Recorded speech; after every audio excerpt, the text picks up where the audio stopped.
Greetings, everyone. We hope you are fine wherever you find yourself, and welcome to the gender sector of Pan-Africanism today, hosting our monthly program of Feminist Speak. We are about to take on the theme of International Women's Day as the 8th of March 2022 is coming closer to our time. Welcome, and we hope you are going to find this contribution very interesting. So today, because we are concentrating on the 8th of March, there is a lot of celebration that we should be doing and be proud of as women of the struggle. In the past, we have fought, and our foremothers and fathers have fought, but we're still fighting because of the injustice world we find.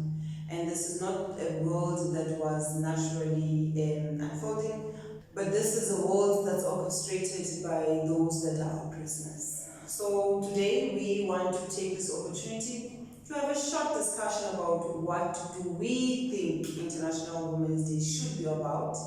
Definitely not about lipstick and handbags, but as the people who are involved in the forefront of different struggles, we want to bring different messages across according to where we are struggling the most. So today we find ourselves in Tanzania with a young revolutionary woman who's part of an organization called MVIWATA. Her name is Theodora Pius, and she's going to just briefly introduce herself as well as exactly who is MVIWATA as an organization and what do they do in order to contribute to the broader struggles of the working class. Welcome, and kindly please introduce yourself and feel at home. This is your home. We find ourselves in your home, but we feel at home as well. Thank you very much. So, my name is Theodora Pius, as Zikona introduced me, and I'm part of the MVIWATA Secretariat based in Morogoro. And basically, MVIWATA, Mtandao wa Vikundi vya Wakulima Tanzania, is a national network of smallholder farmers in Tanzania, started in 1993 with the aim of unifying smallholder farmers so they can have a common voice to defend their interests, the economic interests, the political, the social, as well as the cultural interests of the smallholder farmers. So that's how MVIWATA started, and it exists up to date, defending the interests of the smallholder farmers. Thank you. That was interesting. We find ourselves in the land of Mama Bibi Titi Mohamed, and she's one of the lives that we take inspiration from. Typically, she was from this region, and specifically Tanzania. There's a lot we've learned from her, and because we are internationalists, we draw our strength and courage of continuing with this fight from different people.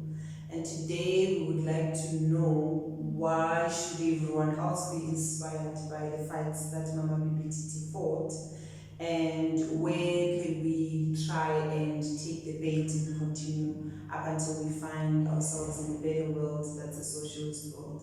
So if you can, just in a few minutes, tell us about who Mama Bibi Titi was and exactly what inspires the people of the working class as she fought in the past for the emancipation of a lot of people, particularly women, but also just the working class at large. We know that she was part of social movements, she was part of women leading organizations, she was part of a trade union, but we also want to just hear what values did she encourage a few of us that we know about her to continue with the debate. Just a little bit about Mama Bibi Titi. Okay, thank you very much. So, Titi Mohamed, commonly known as Bibi Titi, we call her Bibi Titi, and I think everyone calls her Bibi Titi. Bibi is in Swahili, it's grandmother. It means that, so Bibi's grandmother. So Bibi Titi, if we trace the history of Bibi Titi, we can track back to the times when Tanganyika at that time was fighting for her independence, and that's where we could find Bibi Titi and her fellow women, particularly the women of that time, which most of them were characterized as how we can characterize many women during that era, the 1960s, the ones that they were not given chances to go to school, given the fact that there were few schools, but also their role was seen like you just a woman, so you stay home, you will deal with the cultural things, like ngoma, the drums. So yeah, so also Bibi Titi and her activism also started from there. So she was, or Titi was just what I can tell, a normal woman. Yes, in Tanzania we call them like mama wa nyumbani, the Swahili name for like someone who is busy with her household cleaning and doing that, taking care of the husband and all that. But also she was part of those cultural groups, and from there it's where Bibi Titi got her experience and on organizing, I can say. So if you ask me what inspires me from Bibi Titi, I will tell you when I read her stories, when I read the tales that they tell on Bibi Titi, I am thrilled with how good she was in organizing women, organizing men, organizing the masses to fight for independence. You know, she'll go to a meeting and tell people like, you know, we need independence, we want to be free. Imagine if you are free, imagine if you are able to grow what you want to grow, imagine if you are this, you are that. So she had that ability of convincing everyone like it's possible to fight for freedom, it's possible to fight for independence, we just need to be organized and all that. But also Bibi Titi and her fellow women, also when you track their history, they'll tell you that there is that special task that culture has in freedom, fighting for independence, in liberations in general, I can say, because at that time the colonialists didn't look at those cultural groups as a threat, so they left them. But when they were singing, when they were dancing, they had those verses that tries to push for independence, like we need to fight for independence, we need to do this, we need to do that. So they were also part of a very great movement that at that time of independence tried to push for our country to be independent.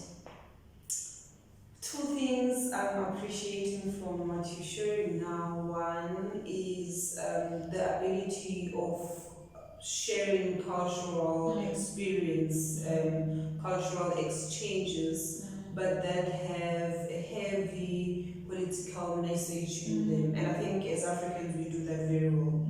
There is never a space where we are gathered trying to continue the struggle of whatever forefront that you don't hear us chanting and lamenting and singing. And believe me, we might take that for granted, but the content with all of these things, be it poetry, be it the singing, but the content in them always carries a very specific and special message. And secondly, what I'm appreciating as well is the articulation, the strong articulation that she did for the fight for independence, which was relevant at that time. And it makes me now understand how she got to be accused and got arrested for treason. Unfortunately, the system doesn't want anyone who's going to try and shake it from its roots. And it makes sense how she was a threat during that time to the people who were oppressing us. And this makes me understand why she is an international icon. Because so unknown. Yeah. Because how she was articulating independence and how she was strategically doing that through cultural women's groups when she couldn't do it openly in public spaces is exactly what was happening in the bits and pieces of our countries, communities, and that was the only way at that time that people in the grassroots were able to understand that they definitely are not in the right space within the societies. So those two things I really want to appreciate about the life of Bibi Titi. Yeah. And one more thing, due to her ability in organizing, in agitating the masses and all that, at one point of time, she was invited for the same cause in Kenya, I think. So she went to Kenya for the same activity, like telling the masses that you guys, we need to fight for independence, we need to organize, we need to come together and all that. And it's written in some literatures that during that time, when Mwalimu was going to have a talk somewhere with the people, so Bibi Titi would come first, speak first. At that time, women had a very great contribution. So Titi is just one of the many women, the Tanganyika women of that time, that did a lot of things just to see that that agenda of pushing for our independence goes forward. So others like taking Mwalimu into hideouts when the colonialists came for him. Others using the bees to scare the colonialists. So we could push forward with the agenda of independence. And then there was Titi just as this single figure representing many women of that time, trying to organize, trying to bring people together, trying to we can say even the idea of nationalism, the idea of the unit that you see in the Tanzanians was also part and parcel of that process that Titi and the Pharaoh women during that time did, because they put people together. They used Swahili in their cultural groups, so people were like, okay, so this unifies us. This give us that ability to say, like, we are the people of Tanganyika, we are one, and we need to fight for 1, 2, 3. So yeah. And this already makes me so excited that we are in Tanzania, a country where Swahili, an indigenous language, is national language. And this has not happened in a lot of countries in the entire continent. And with the fighting spirit that we're carrying, these other contributions in different ways that really are adding to the bigger picture of liberating ourselves from colonialism. If you talk about this issue of national languages, definitely you would see that the fighting spirit of Mama Bibi Titi needs to continue. Colonialism is not over yet. There are bits and pieces, actually chunks in some of our countries of colonialism still taking the role of compressing and oppressing people to the smaller boxes with no voices. And with all of that said, I'm speaking to you. You are wearing a t-shirt with a logo of MVIWATA, the organization you're telling us about. But at the same time, you are wearing a scarf that is representing the colors of the Palestinian people. And already this is interesting to me to say. So exactly, we find Theodora here in the MVIWATA offices of Tanzania, but thinking of exactly people like Bibi Titi, people who are not necessarily famous throughout the continent, but who have made remarkable contributions to the emancipation of people of Tanzania. And I'm with you here with your logo and your scarf. And already I want to know, what would you like to be remembered for? You are already exhibiting a bit of knowledge and willing at an international level. For me to find you wearing this scarf, already it speaks volumes. We know the struggle of the people of the entire continent. We know the situation of Palestinian people. We know the situation of people of the Western Sahara. We know what is happening right now within this context in Ukraine, in Russia. But we want to know exactly which forefront of the struggle inspires you, what gets you up in the morning, within all these different other things that we are maybe focusing on. But what's your drive politically as Theodora yourself? What should we remember from you? Okay. So it's quite a hard question, but I think it's also the answer to the question is also linked to the biggest struggles that my organization, the organization that I'm part of, MVIWATA, and all other progressive organization sees, like, to see what drives me every morning is whenever we go to the villages, whenever farmers, whenever I come across with a smallholder farmer, I do not speak of the commercial farmers and all that. Whenever I come with the smallholder farmers, who are the majority here in Tanzania, and see the injustices that they go through with the land disposition, issues on their dignity, with a lot of challenges that they have. And I'm like, okay, so at least whatever that I have, whatever that I can do, maybe I can contribute in this struggle. But also, whenever I see what's happening in Palestine, what's happening in Western Sahara and elsewhere, you find a lot of injustices, a lot of system failures of whatever economic system that we have currently. And then something come to my head, like, you're just a very small person, I don't know, and all that, but you have a contribution to this. Whatever that you can contribute to this, I think that's what drives me. So what happens to people, but also that spirit of wanting to see the liberation. There was at this one point of time, people were like, revolution is very hard. We're not going to reach a point where we'll see the revolution. And then one day we went and met a group of farmers. So the way they were speaking, the way they were trying to articulate what is happening to them, what they want to do, and we were like, okay, this thing is possible.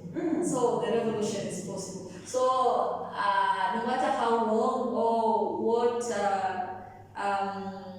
at what time it's going to come, but at least we become part of building that revolutionary process, that the people liberate themselves from whatever that inhibit them, like the system and everything. That's amazing.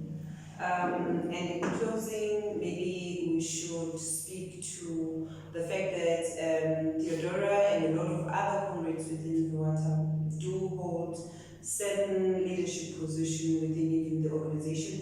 And we maybe should also say that the issues of patriarchy are never going to be adjusted and changed without the men involved.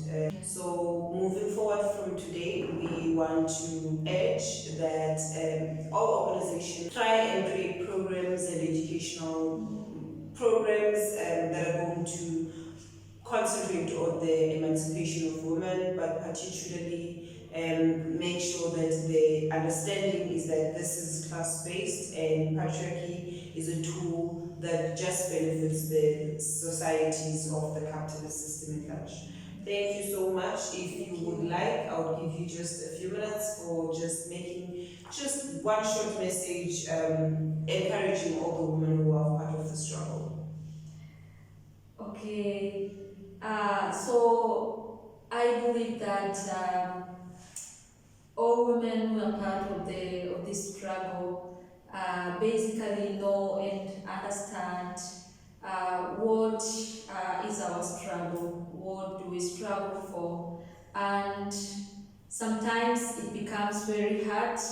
You know, we're fighting against this one big system, but also it has its like companions, and this small, this big, this one is this, yes. So what I want to say is we don't have to lose faith, and our whatever that we as women speak, that this is a challenge to us.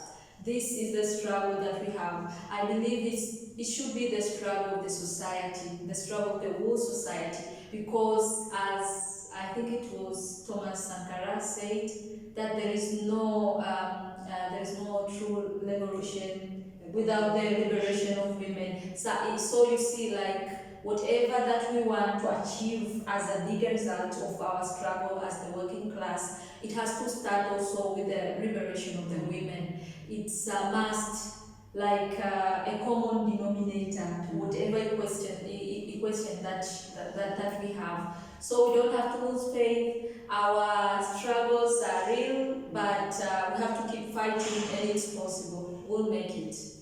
Yeah. Thank you so much.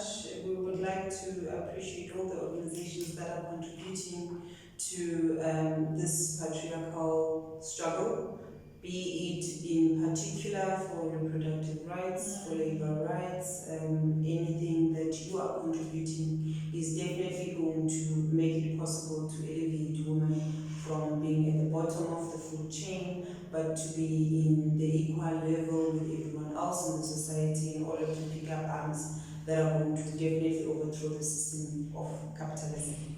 Thank you. On behalf of the gender sector of Pan-Africanism today, we would like you to keep on watching our short programs around Feminist Speaks every first Friday of each month, and we are welcoming any inputs to the program. Thank you very much. Asante sana. Asante.